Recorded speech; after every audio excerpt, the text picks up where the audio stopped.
Hey everybody, Dr. G here. I'm a licensed clinical psychologist and body language expert, and today I'm going to be looking at the prosecutor examining Alex Murdaugh. Now, I'm going to be going through a few different clips, so I'm going to be skipping around a little bit. But I thought it would be beneficial for me to go through and explain the different types of body language that I observe. And what I'm going to do is I'm going to pause it, talk about what I'm seeing so that you can better understand what I'm observing, and hopefully you can better understand why the jury ended up making the decision to find him guilty. And if you want to understand my qualifications better, please feel free to go to drgexplains.com or check out some of my other videos where I go into more detail, but I don't want to waste too much time talking about myself. I want to jump right into the video. So let's get started watching this. And like I said, we're going to be watching clips so that we're not watching 3 hours, but I'm going to show you some bits that I thought were most interesting. All right, let's get started. Provocation, isn't it, Mr. Murdaugh? Shame, for me, is an extraordinary provocation. I don't like to be shamed. Okay, so two things I want you to observe here. One is that his posture is already trying to hide. If you look at where his hands are, he's got his hands kind of tucked in. At least it's what it appears to be. It's, obviously, I can't say for sure, but it looks like his hands are tucked in. It looks like he's trying to make himself smaller. And when people are doing that, it's because they're trying to hide. This situation is one where I believe that he is trying to not be seen, where unconsciously he's trying to hide a little bit. So you'll see that posture change over the course of this, but his general defensive stance would be to hide a little bit. The other part was that he didn't actually answer what the prosecutor asked him. And I know that what he's saying is the truth. He says, "I don't like to be shamed," and he shakes his head, which is not exactly what he was asked. He was asked if it provokes him, which is a different thing. And I know I'm getting into what he's saying rather than just body language, but he's saying, "I don't like to be shamed," and he shakes his head. So that's true. I want you to watch that again.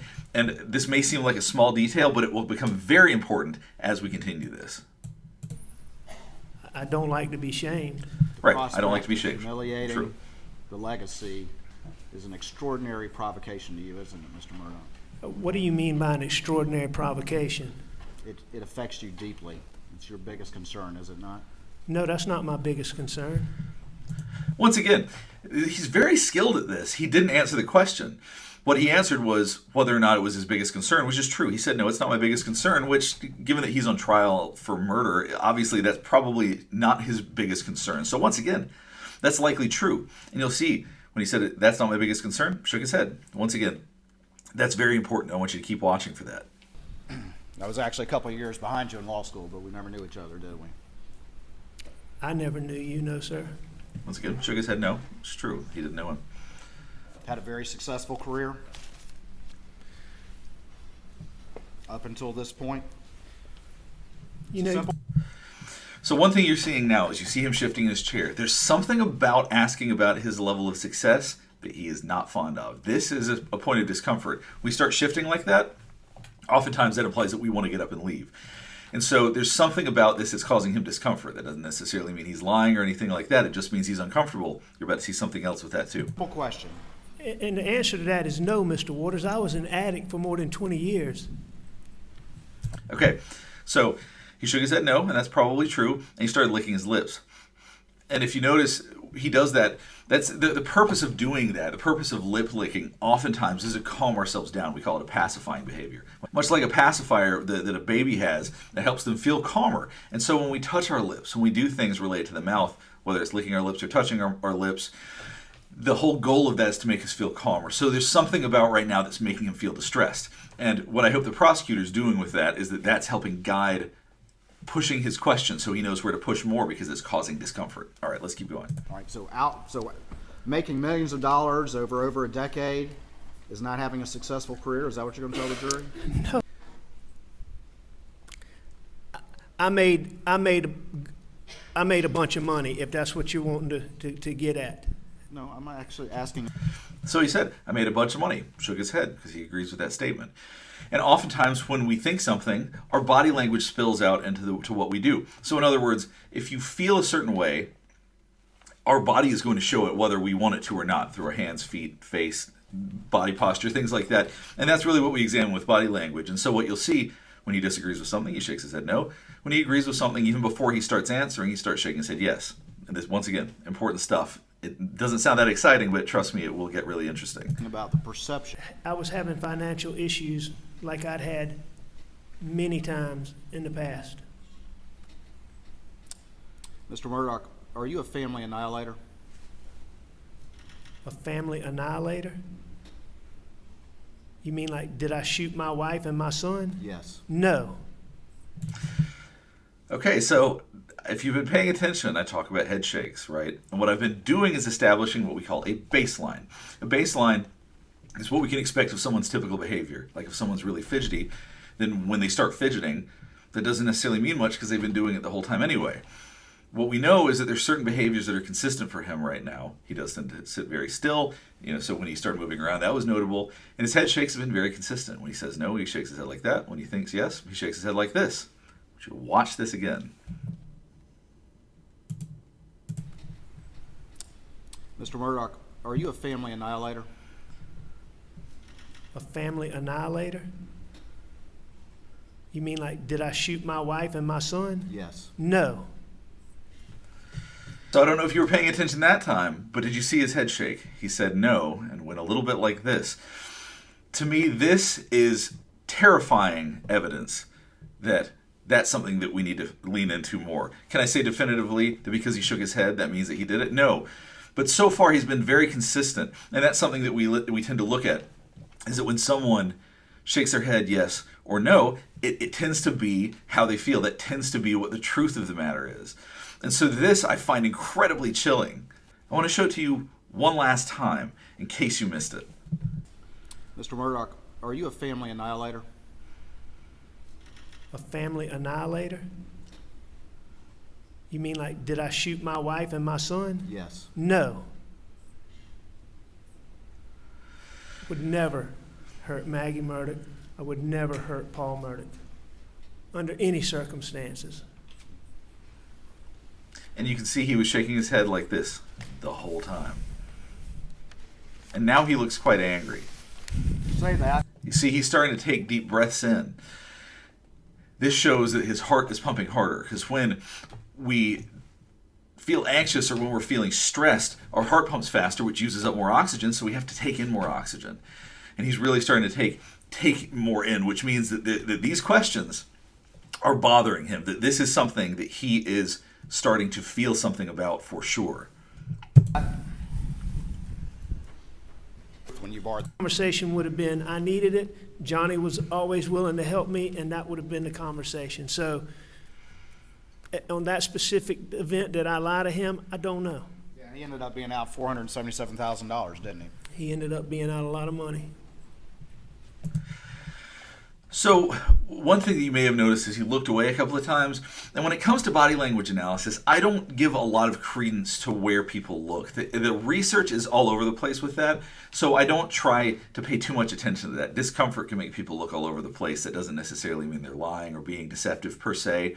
So don't read too much into where he looks. There's so much other body language going on. That's the last thing you should pay too much attention to. But I just wanted to point out, I saw him look down, but it probably doesn't mean much. Or if it does, it's not reliable enough to say anything. They are dead, aren't they? Yes, sir. That's what it looks like. Where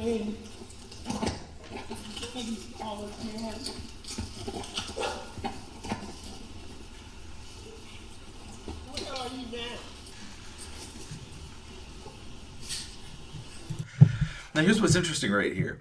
First of all, I talked earlier about how he tries to hide, right? Like his body, he is very still right now, showing almost no emotion. His face is pretty close to flat.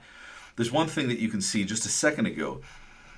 He's clenching his jaw. Oftentimes that's a sign of anger. So, to me, there's something about this that is irritating him or making him angry. You can just, I'll rewind for just a second so you can see it, but watch his jaw. Yes, sir. That's what it looks like.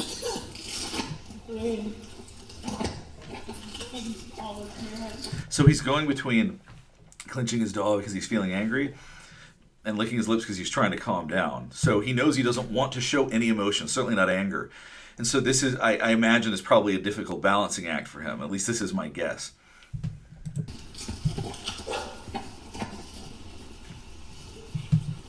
Where are you now? Once again, there's the jaw clenching. All right. Yeah, the police are here now. The police are here now.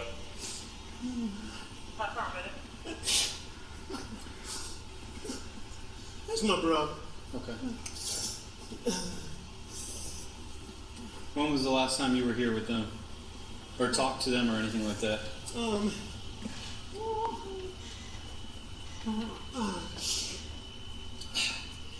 It was earlier tonight. I don't know the exact time, but Okay.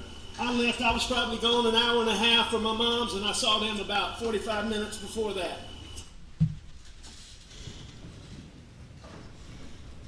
That was Sergeant Green, correct? That was Sergeant Green. And at that point in time, Just a second ago, for a brief flash, you can see his brow furrow. Once again, there's definitely anger there. Here, I'm going to scooch back just a little bit and try to pause it right on it. that was Sergeant Green, correct? So you see that right there? He doesn't like this question. He doesn't want to have to answer these questions. That's making him angry. Murdaughg. Boy, over there I could see it was.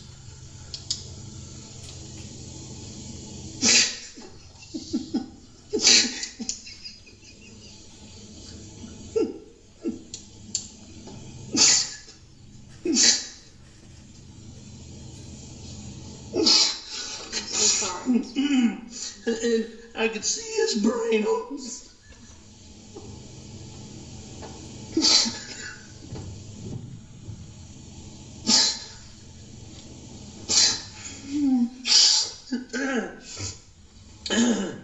And I ran over to Maggie, and actually, I think I tried to turn Paul over first. I tried to turn him over, and I don't know, I figured it out. His cell phone popped out of his pocket. I started to try to do something with it, thinking maybe, but then I put it back down really quickly.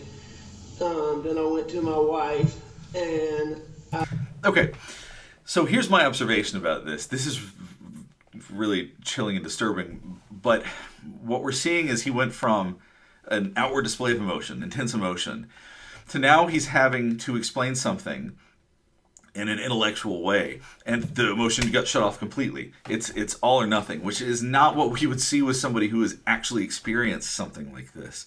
You couldn't just shut off, okay, well, here's all this horrible traumatic stuff I saw. Okay, now let me tell you about what I did with his phone and all of this. There's two separate, well, there's many separate parts of the brain, but there's the emotional center of the brain and the intellectual center of the brain are separate. They're not the same thing. The part that feels and the part that does math, for example, not the same thing. So he's having a hard time maintaining, showing that emotion while also talking about, presumably, trying to be very careful with his words. So right now he's so careful with what he's trying to say to make sure it's consistent. At least I'm making some assumptions here, but I'm assuming what he's trying to say, he wants to be consistent and say the same thing, or maybe, weave whatever story or whatever it is. But point being is, as soon as he starts accessing the part of his brain that needs to tell a story or needs to explain something or needs to come up with something or that needs to be analytical, emotion's gone. And I'm seeing nothing on his face that's showing emotion right now. I could see.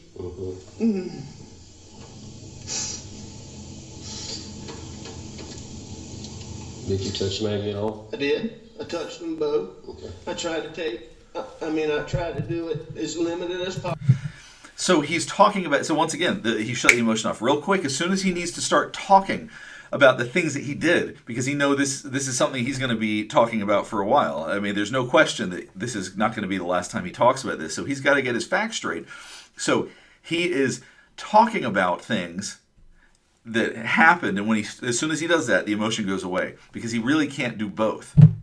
Which, for somebody that's actually in distress, they wouldn't be able to access that part of their brain as easily, the part that talks about these things, so they wouldn't be able to shut it off. So this is interesting. Possible, but I tried to take their pulse on both of them.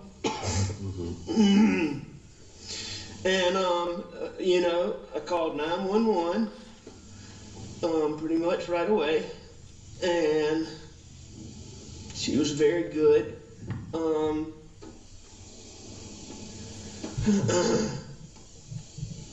I talked to her. I told her I was going to get off the phone to call some family members. I did that. How